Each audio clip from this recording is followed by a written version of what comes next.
ప్రవక్త ముహమ్మద్ సల్లం గారు చెడు ద్వారా తొలగించేవాడు కాదు.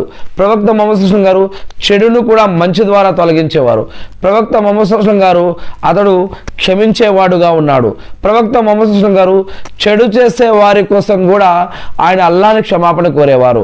ఇంకా ప్రవక్త ముహమ్మద్ సల్లం గారు అందరికంటే ముందు అల్హమ్దులిల్లా ఆయన అల్లాహ్ని ఎక్కువగా క్షమాపణ అడుగుతూ ఉండేవారు, అస్తగ్ఫిరుల్లాహ్ అని.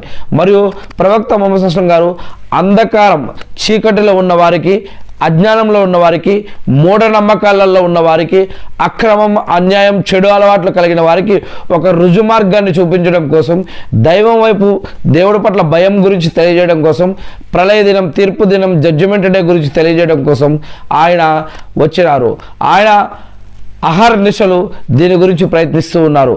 ఆయన యొక్క పని ఎక్కువగా తౌహీద్ అంటే లా ఇలాహ ఇల్లల్లా అంటే అల్లా తప్ప ఆరాధనకి అర్హులు ఎవరూ లేరు, ఎవరూ కారు అని. అరబ్బీ భాషలో అల్లా అని అంటాం. ఈ యొక్క అల్లా అనే పదానికి తెలుగులో అర్థం దేవుడు లేదా భగవంతుడు లేదా సృష్టికర్త అని ఇలా అనేక అర్థాలు ఉన్నాయి. ఈ యొక్క పదాన్ని అరబ్బీ భాషలో అల్లా అని అంటారు. లా ఇలాహ ఇల్లల్లా అంటే సృష్టికర్త తప్ప ఆరాధనకి అర్హులు ఎవరూ లేరు కారు అని.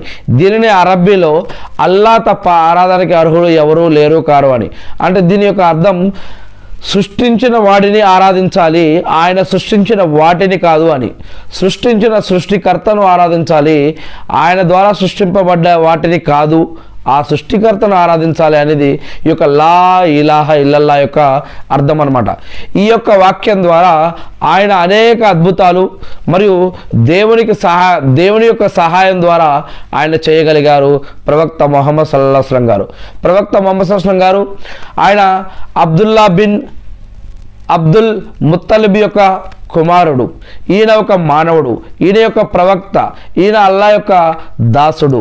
మరియు అల్లా యొక్క ఉత్తమ సృష్టిలో ప్రవక్త ముహమ్మద్ సల్లం గారు కూడా ఒకరు. అల్లా సృష్టిలో ఈ యొక్క సమాజంలో రెండు వర్గాలు ఉన్నాయి. ఈ యొక్క ప్రపంచంలో ఈ యొక్క ఉమ్మతులో అల్లా యొక్క సృష్టిలో రెండు వర్గాలు ఉన్నాయి. ఒకటి అరబ్, రెండవది అజం.